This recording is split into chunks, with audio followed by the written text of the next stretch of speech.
KAS ಪರೀಕ್ಷೆಯಲ್ಲಿ ಭಾರಿ ಗೋಲ್ಮಾಲ್ ನಡೆದಿರುವಂತಹ ಗಂಭೀರ ಆರೋಪವೊಂದು ಕೇಳಿಬಂದಿದೆ. ಕೆಪಿಎಸ್ಸಿ ಹಗರಣ ಈಗ ರಾಜ್ಯಪಾಲರ ಅಂಗಳವನ್ನು ತಲುಪಿದೆ. ಅಷ್ಟೇ ಅಲ್ಲ, ಪರೀಕ್ಷಾರ್ಥಿಗಳು ಲೋಕಾಯುಕ್ತ ಕದ ತಟ್ಟುವುದಕ್ಕೂ ಕೂಡ ಮುಂದಾಗಿದ್ದಾರೆ. ಈ ಕುರಿತ ಒಂದು ವರದಿ ಇದೆ, ನೋಡೋಣ ಬನ್ನಿ.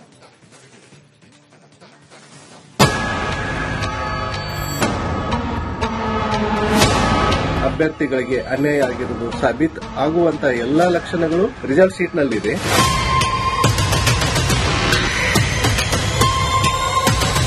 ಮೆಜಾರಿಟಿ ಯಾರು ಪ್ರಾಮಾಣಿಕವಾಗಿ ಸೆಲೆಕ್ಟ್ ಆಗಿಲ್ಲ ಅಂತ ಹೇಳಿ ಪ್ರತಿಯೊಂದು ಸ್ಟೂಡೆಂಟ್ಸ್ ಇವತ್ತು ಆಕ್ರೋಶ ಹೊರಗಡೆ ಆಗ್ತಿದೆ. ಕೆಎಎಸ್ ಪರೀಕ್ಷೆ ಪಾಸ್ ಮಾಡಬೇಕು ಅನ್ನೋದು ಅದೆಷ್ಟೋ ಜನರ ಕನಸು. ಉನ್ನತ ಸರ್ಕಾರಿ ಹುದ್ದೆಯನ್ನ ಪಡಿಬೇಕು ಅನ್ನೋದು ಅದೆಷ್ಟೋ ಯುವಕರ ಆಸೆ. ಇದಕ್ಕಾಗಿಯೇ ಹಗಲು ರಾತ್ರಿ ಎನ್ನದೇ ಪರೀಕ್ಷಾರ್ಥಿಗಳು ಶ್ರಮವನ್ನ ಪಡ್ತಾರೆ. ಆದರೆ ಕೆಎಎಸ್ ಪರೀಕ್ಷೆಯಲ್ಲೇ ಭಾರೀ ಗೋಲ್ಮಾಲ್ ನಡೆದು ಅಭ್ಯರ್ಥಿಗಳಿಗೆ ಅನ್ಯಾಯವಾದ ಆರೋಪ ಕೇಳಿ ಬಂದಿದೆ.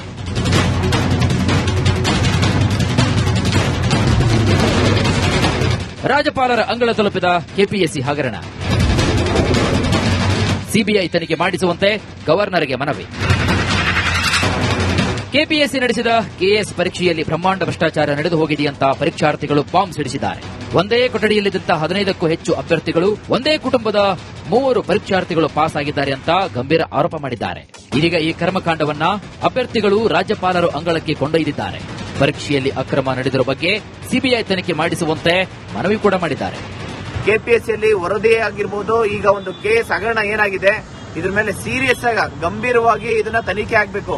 ಯಾವುದೇ ಕಾರಣಕ್ಕೂ ಇದನ್ನ ಕೆಪಿಎಸ್ಸಿ ಇಲ್ಲಿ ಯಾರ್ಯಾರು ಇನ್ವಾಲ್ವ್ಮೆಂಟ್ ಇದ್ದಾರೆ ಅಷ್ಟು ಜನಕ್ಕೆ ಶಿಕ್ಷೆ ಆಗಲೇಬೇಕು. ಮತ್ತೆ ಕೆಎಎಸ್ ಕನ್ನಡ ಅಭ್ಯರ್ಥಿಗಳಿಗೆ ಏನು 1:3 ಲಿಸ್ಟ್ ಅಲ್ಲಿ ಏನ್ ಬಿಟ್ಟಿದ್ದಾರೆ ಇದನ್ನ ಬೇಕು ಅಂತ ಅರ್ಜೆನ್ಸಿ ಮಾಡ್ತಾ ಇದ್ದಾರೆ. ಇದನ್ನ ಈ ಒಂದು ಪೋಸ್ಟ್ ನ ಬೇಗ ಕಂಪ್ಲೀಟ್ ಮಾಡಬೇಕು ಅಂತ ಹೇಳಿ ಯಾವುದೇ ಕಾರಣಕ್ಕೂ ಪ್ರಾಮಾಣಿಕವಾಗಿ ಯಾರು ಓದ್ತಾ ಇದ್ದಾರೆ ಅವ್ರಿಗೆ ಮಾತ್ರ ಕೆಲಸ ಸಿಗಬೇಕು. ಆ 1:3 ಅಲ್ಲಿ ವೆರಿ ಫ್ಯೂ ಕ್ಯಾಂಡಿಡೇಟ್ಸ್ ಜೆನ್ಯೂನ್ ಆಗಿದ್ದಾರೆ. ಲೋಕಾಯುಕ್ತ ಕದ ತಟ್ಟಲು ಅಭ್ಯರ್ಥಿಗಳು ರೆಡಿ. ಕೇವಲ ರಾಜ್ಯಪಾಲರಿಗೆ ದೂರು ನೀಡಿ ಅಭ್ಯರ್ಥಿಗಳು ಸುಮ್ಮನಾಗಿಲ್ಲ. ಕೆಎಎಸ್ ಪರೀಕ್ಷೆಯಲ್ಲಿ ಅಕ್ರಮ ನಡೆದಿರುವ ಬಗ್ಗೆ ಇಂದು ಅಭ್ಯರ್ಥಿಗಳು ಲೋಕಾಯುಕ್ತಕ್ಕೆ ದೂರು ನೀಡಲಿದ್ದಾರೆ. ತನಿಖೆ ನಡೆಸುವಂತೆ ಮನವಿ ಕೂಡ ಮಾಡಲಿದ್ದಾರೆ. ನಿಜಕ್ಕೂ ಕೆಎಎಸ್ ಪರೀಕ್ಷೆಯಲ್ಲಿ ಅಕ್ರಮ ನಡೆದಿದೆಯಾ? ಕೋಟಿ ಕೋಟಿ ಹಣಕ್ಕೆ ಕೆಎಎಸ್ ಹುದ್ದೆಗಳು ಮಾರಾಟ ಆಗ್ತಿದೆಯಾ? ಈ ಅಕ್ರಮಕ್ಕೆ ರಾಜಕೀಯ ನಾಯಕರು ಸಾಥ್ ನೀಡುತ್ತಿದ್ದಾರಾ? ಈ ಎಲ್ಲ ಪ್ರಶ್ನೆಗಳಿಗೆ ಉತ್ತರ ಸಿಗಬೇಕಾದ್ರೆ ತನಿಖೆ ಆಗಲೇಬೇಕು. ಸತ್ತಾರ್, ರಿಪಬ್ಲಿಕ್ ಕನ್ನಡ, ಬೆಂಗಳೂರು. ಪರೀಕ್ಷೆಯಲ್ಲಿ ಭಾರಿ ಗೋಲ್ಮಾಲ್ ನಡೆದಿರುವಂತಹ ಗಂಭೀರ ಆರೋಪವೊಂದು ಕೇಳಿಬಂದಿದೆ. ಕೆಪಿಎಸ್ಸಿ ಹಗರಣ ಈಗ ರಾಜ್ಯಪಾಲರ ಅಂಗಳವನ್ನು ತಲುಪಿದೆ. ಅಷ್ಟೇ ಅಲ್ಲ, ಪರೀಕ್ಷಾರ್ಥಿಗಳು ಲೋಕಾಯುಕ್ತ ಕದ ತಟ್ಟುವುದಕ್ಕೂ ಕೂಡ ಮುಂದಾಗಿದ್ದಾರೆ. ಈ ಕುರಿತ ಒಂದು ವರದಿ ಇದೆ, ನೋಡೋಣ ಬನ್ನಿ.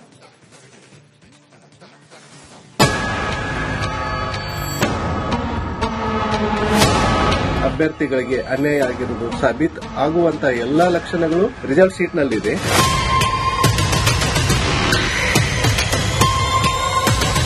ಮೆಜಾರಿಟಿ ಯಾರು ಪ್ರಾಮಾಣಿಕವಾಗಿ ಸೆಲೆಕ್ಟ್ ಆಗಿಲ್ಲ ಅಂತ ಹೇಳಿ ಪ್ರತಿಯೊಂದು ಸ್ಟೂಡೆಂಟ್ಸ್ ಇವತ್ತು ಆಕ್ರೋಶ ಹೊರಗಡೆ ಆಗ್ತಿದೆ.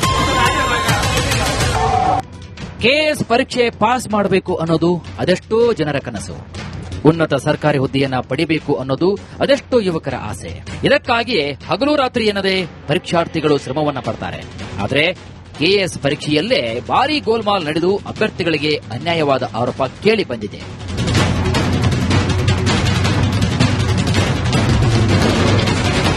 ರಾಜ್ಯಪಾಲರ ಅಂಗಳ ತಲುಪಿದ ಕೆಪಿಎಸ್ಸಿ ಹಗರಣ. ಸಿಬಿಐ ತನಿಖೆ ಮಾಡಿಸುವಂತೆ ಗವರ್ನರ್ಗೆ ಮನವಿ. ಕೆಪಿಎಸ್ಸಿ ನಡೆಸಿದ ಕೆಎಎಸ್ ಪರೀಕ್ಷೆಯಲ್ಲಿ ಬ್ರಹ್ಮಾಂಡ ಭ್ರಷ್ಟಾಚಾರ ನಡೆದು ಹೋಗಿದೆಯಂತ ಪರೀಕ್ಷಾರ್ಥಿಗಳು ಬಾಂಬ್ ಸಿಡಿಸಿದ್ದಾರೆ. ಒಂದೇ ಕೊಠಡಿಯಲ್ಲಿದ್ದಂತ 15ಕ್ಕೂ ಹೆಚ್ಚು ಅಭ್ಯರ್ಥಿಗಳು, ಒಂದೇ ಕುಟುಂಬದ 3 ಪರೀಕ್ಷಾರ್ಥಿಗಳು ಪಾಸ್ ಆಗಿದ್ದಾರೆ ಅಂತ ಗಂಭೀರ ಆರೋಪ ಮಾಡಿದ್ದಾರೆ. ಇದೀಗ ಈ ಕರ್ಮಕಾಂಡವನ್ನ ಅಭ್ಯರ್ಥಿಗಳು ರಾಜ್ಯಪಾಲರು ಅಂಗಳಕ್ಕೆ ಕೊಂಡೊಯ್ದಿದ್ದಾರೆ. ಪರೀಕ್ಷೆಯಲ್ಲಿ ಅಕ್ರಮ ನಡೆದಿರುವ ಬಗ್ಗೆ ಸಿಬಿಐ ತನಿಖೆ ಮಾಡಿಸುವಂತೆ ಮನವಿ ಕೂಡ ಮಾಡಿದ್ದಾರೆ. ಕೆಪಿಎಸ್ಸಿಯಲ್ಲಿ ವರದಿ ಆಗಿರಬಹುದು, ಈಗ ಒಂದು ಕೇಸ್ ಹಗರಣ ಏನಾಗಿದೆ ಇದ್ರ ಮೇಲೆ ಸೀರಿಯಸ್ ಆಗಿ ಗಂಭೀರವಾಗಿ ಇದನ್ನ ತನಿಖೆ ಆಗಬೇಕು. ಯಾವುದೇ ಕಾರಣಕ್ಕೂ ಇದನ್ನ ಕೆಪಿಎಸ್ಸಿ ಇಲ್ಲಿ ಯಾರ್ಯಾರು ಇನ್ವಾಲ್ವ್ಮೆಂಟ್ ಇದ್ದಾರೆ ಅಷ್ಟು ಜನಕ್ಕೆ ಶಿಕ್ಷೆ ಆಗಲೇಬೇಕು. ಮತ್ತೆ ಕೆಎಎಸ್ ಕನ್ನಡ ಅಭ್ಯರ್ಥಿಗಳಿಗೆ ಏನು 1:3 ಲಿಸ್ಟ್ ಅಲ್ಲಿ ಏನ್ ಬಿಟ್ಟಿದ್ದಾರೆ ಇದನ್ನ ಬೇಕು ಅಂತ ಅರ್ಜೆನ್ಸಿ ಮಾಡ್ತಾ ಇದ್ದಾರೆ. ಇದನ್ನ ಈ ಒಂದು ಪೋಸ್ಟ್ ನ ಬೇಗ ಕಂಪ್ಲೀಟ್ ಮಾಡಬೇಕು ಅಂತ ಹೇಳಿ ಯಾವುದೇ ಕಾರಣಕ್ಕೂ ಪ್ರಾಮಾಣಿಕವಾಗಿ ಯಾರು ಓದ್ತಾ ಇದ್ದಾರೆ ಅವ್ರಿಗೆ ಮಾತ್ರ ಕೆಲಸ ಸಿಗಬೇಕು. ಆ 1:3 ಅಲ್ಲಿ ವೆರಿ ಫ್ಯೂ ಕ್ಯಾಂಡಿಡೇಟ್ಸ್ ಜೆನ್ಯೂನ್ ಆಗಿದ್ದಾರೆ. ಲೋಕಾಯುಕ್ತ ಕದ ತಟ್ಟಲು ಅಭ್ಯರ್ಥಿಗಳು ರೆಡಿ. ಕೇವಲ ರಾಜ್ಯಪಾಲರಿಗೆ ದೂರು ನೀಡಿ ಅಭ್ಯರ್ಥಿಗಳು ಸುಮ್ಮನಾಗಿಲ್ಲ. ಕೆಎಎಸ್ ಪರೀಕ್ಷೆಯಲ್ಲಿ ಅಕ್ರಮ ನಡೆದಿರುವ ಬಗ್ಗೆ ಇಂದು ಅಭ್ಯರ್ಥಿಗಳು ಲೋಕಾಯುಕ್ತಕ್ಕೆ ದೂರು ನೀಡಲಿದ್ದಾರೆ. ತನಿಖೆ ನಡೆಸುವಂತೆ ಮನವಿ ಕೂಡ ಮಾಡಲಿದ್ದಾರೆ. ನಿಜಕ್ಕೂ ಕೆಎಎಸ್ ಪರೀಕ್ಷೆಯಲ್ಲಿ ಅಕ್ರಮ ನಡೆದಿದೆಯಾ? ಕೋಟಿ ಕೋಟಿ ಹಣಕ್ಕೆ ಕೆಎಎಸ್ ಹುದ್ದೆಗಳು ಮಾರಾಟ ಆಗ್ತಿದೆಯಾ? ಈ ಅಕ್ರಮಕ್ಕೆ ರಾಜಕೀಯ ನಾಯಕರು ಸಾಥ್ ನೀಡ್ತಿದ್ದಾರಾ? ಈ ಎಲ್ಲ ಪ್ರಶ್ನೆಗಳಿಗೆ ಉತ್ತರ ಸಿಗಬೇಕಾದ್ರೆ ತನಿಖೆ ಆಗಲೇಬೇಕು. ಸತ್ತಾರ್, ರಿಪಬ್ಲಿಕ್ ಕನ್ನಡ, ಬೆಂಗಳೂರು. ಪರೀಕ್ಷೆಯಲ್ಲಿ ಭಾರಿ ಗೋಲ್ಮಾಲ್ ನಡೆದಿರುವಂತಹ ಗಂಭೀರ ಆರೋಪವೊಂದು ಕೇಳಿಬಂದಿದೆ. ಕೆಪಿಎಸ್ಸಿ ಹಗರಣ ಈಗ ರಾಜ್ಯಪಾಲರ ಅಂಗಳವನ್ನು ತಲುಪಿದೆ. ಅಷ್ಟೇ ಅಲ್ಲ, ಪರೀಕ್ಷಾರ್ಥಿಗಳು ಲೋಕಾಯುಕ್ತ ಕದ ತಟ್ಟುವುದಕ್ಕೂ ಕೂಡ ಮುಂದಾಗಿದ್ದಾರೆ. ಈ ಕುರಿತ ಒಂದು ವರದಿ ಇದೆ, ನೋಡೋಣ ಬನ್ನಿ.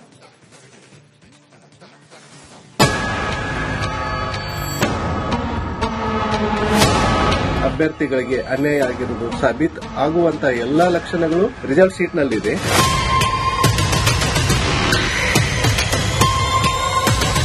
ಮೆಜಾರಿಟಿ ಯಾರು ಪ್ರಾಮಾಣಿಕವಾಗಿ ಸೆಲೆಕ್ಟ್ ಆಗಿಲ್ಲ ಅಂತ ಹೇಳಿ ಪ್ರತಿಯೊಂದು ಸ್ಟೂಡೆಂಟ್ಸ್ ಇವತ್ತು ಆಕ್ರೋಶ ಹೊರಗಡೆ ಆಗ್ತಿದೆ. ಕೆಎಎಸ್ ಪರೀಕ್ಷೆ ಪಾಸ್ ಮಾಡಬೇಕು ಅನ್ನೋದು ಅದೆಷ್ಟೋ ಜನರ ಕನಸು. ಉನ್ನತ ಸರ್ಕಾರಿ ಹುದ್ದೆಯನ್ನ ಪಡಿಬೇಕು ಅನ್ನೋದು ಅದೆಷ್ಟೋ ಯುವಕರ ಆಸೆ. ಇದಕ್ಕಾಗಿಯೇ ಹಗಲು ರಾತ್ರಿ ಎನ್ನದೇ ಪರೀಕ್ಷಾರ್ಥಿಗಳು ಶ್ರಮವನ್ನ ಪಡ್ತಾರೆ.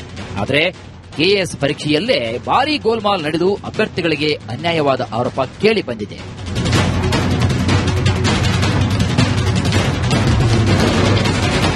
ರಾಜ್ಯಪಾಲರ ಅಂಗಳ ತಲುಪಿದ ಕೆಪಿಎಸ್ಸಿ ಹಗರಣ. ಸಿಬಿಐ ತನಿಖೆ ಮಾಡಿಸುವಂತೆ ಗವರ್ನರ್ಗೆ ಮನವಿ. ಕೆಪಿಎಸ್ಸಿ ನಡೆಸಿದ ಕೆಎಎಸ್ ಪರೀಕ್ಷೆಯಲ್ಲಿ ಬ್ರಹ್ಮಾಂಡ ಭ್ರಷ್ಟಾಚಾರ ನಡೆದು ಹೋಗಿದೆಯಂತ ಪರೀಕ್ಷಾರ್ಥಿಗಳು ಬಾಂಬ್ ಸಿಡಿಸಿದ್ದಾರೆ. ಒಂದೇ ಕೊಠಡಿಯಲ್ಲಿದ್ದಂತ 15ಕ್ಕೂ ಹೆಚ್ಚು ಅಭ್ಯರ್ಥಿಗಳು, ಒಂದೇ ಕುಟುಂಬದ 3 ಪರೀಕ್ಷಾರ್ಥಿಗಳು ಪಾಸ್ ಆಗಿದ್ದಾರೆ ಅಂತ ಗಂಭೀರ ಆರೋಪ ಮಾಡಿದ್ದಾರೆ. ಇದೀಗ ಈ ಕರ್ಮಕಾಂಡವನ್ನ ಅಭ್ಯರ್ಥಿಗಳು ರಾಜ್ಯಪಾಲರು ಅಂಗಳಕ್ಕೆ ಕೊಂಡೊಯ್ದಿದ್ದಾರೆ. ಪರೀಕ್ಷೆಯಲ್ಲಿ ಅಕ್ರಮ ನಡೆದಿರುವ ಬಗ್ಗೆ ಸಿಬಿಐ ತನಿಖೆ ಮಾಡಿಸುವಂತೆ ಮನವಿ ಕೂಡ ಮಾಡಿದ್ದಾರೆ. ಕೆಪಿಎಸ್ಸಿಯಲ್ಲಿ ವರದಿ ಆಗಿರ್ಬೋದು, ಈಗ ಒಂದು ಕೇಸ್ ಹಗರಣ ಏನಾಗಿದೆ ಇದ್ರ ಮೇಲೆ ಸೀರಿಯಸ್ ಆಗಿ ಗಂಭೀರವಾಗಿ ಇದನ್ನ ತನಿಖೆ ಆಗಬೇಕು. ಯಾವುದೇ ಕಾರಣಕ್ಕೂ ಇದನ್ನ ಕೆಪಿಎಸ್ಸಿ ಇಲ್ಲಿ ಯಾರ್ಯಾರು ಇನ್ವಾಲ್ವ್ಮೆಂಟ್ ಇದ್ದಾರೆ ಅಷ್ಟು ಜನಕ್ಕೆ ಶಿಕ್ಷೆ ಆಗಲೇಬೇಕು. ಮತ್ತೆ ಕೆಎಎಸ್ ಕನ್ನಡ ಅಭ್ಯರ್ಥಿಗಳಿಗೆ ಏನು 1:3 ಲಿಸ್ಟ್ ಅಲ್ಲಿ ಏನ್ ಬಿಟ್ಟಿದ್ದಾರೆ ಇದನ್ನ ಬೇಕು ಅಂತ ಅರ್ಜೆನ್ಸಿ ಮಾಡ್ತಾ ಇದ್ದಾರೆ. ಇದನ್ನ ಈ ಒಂದು ಪೋಸ್ಟ್ ನ ಬೇಗ ಕಂಪ್ಲೀಟ್ ಮಾಡಬೇಕು ಅಂತ ಹೇಳಿ ಯಾವುದೇ ಕಾರಣಕ್ಕೂ ಪ್ರಾಮಾಣಿಕವಾಗಿ ಯಾರು ಓದ್ತಾ ಇದ್ದಾರೆ ಅವ್ರಿಗೆ ಮಾತ್ರ ಕೆಲಸ ಸಿಗಬೇಕು. ಆ 1:3 ಅಲ್ಲಿ ವೆರಿ ಫ್ಯೂ ಕ್ಯಾಂಡಿಡೇಟ್ಸ್ ಜೆನ್ಯೂನ್ ಆಗಿದ್ದಾರೆ. ಲೋಕಾಯುಕ್ತ ಕದ ತಟ್ಟಲು ಅಭ್ಯರ್ಥಿಗಳು ರೆಡಿ. ಕೇವಲ ರಾಜ್ಯಪಾಲರಿಗೆ ದೂರು ನೀಡಿ ಅಭ್ಯರ್ಥಿಗಳು ಸುಮ್ಮನಾಗಿಲ್ಲ. ಕೆಎಎಸ್ ಪರೀಕ್ಷೆಯಲ್ಲಿ ಅಕ್ರಮ ನಡೆದಿರುವ ಬಗ್ಗೆ ಇಂದು ಅಭ್ಯರ್ಥಿಗಳು ಲೋಕಾಯುಕ್ತಕ್ಕೆ ದೂರು ನೀಡಲಿದ್ದಾರೆ. ತನಿಖೆ ನಡೆಸುವಂತೆ ಮನವಿ ಕೂಡ ಮಾಡಲಿದ್ದಾರೆ. ನಿಜಕ್ಕೂ ಕೆಎಎಸ್ ಪರೀಕ್ಷೆಯಲ್ಲಿ ಅಕ್ರಮ ನಡೆದಿದೆಯಾ? ಕೋಟಿ ಕೋಟಿ ಹಣಕ್ಕೆ ಕೆಎಎಸ್ ಹುದ್ದೆಗಳು ಮಾರಾಟ ಆಗ್ತಿದೆಯಾ? ಈ ಅಕ್ರಮಕ್ಕೆ ರಾಜಕೀಯ ನಾಯಕರು ಸಾಥ್ ನೀಡ್ತಿದ್ದಾರಾ? ಈ ಎಲ್ಲ ಪ್ರಶ್ನೆಗಳಿಗೆ ಉತ್ತರ ಸಿಗಬೇಕಾದ್ರೆ ತನಿಖೆ ಆಗಲೇಬೇಕು. ಸತ್ತಾರ್, ರಿಪಬ್ಲಿಕ್ ಕನ್ನಡ, ಬೆಂಗಳೂರು.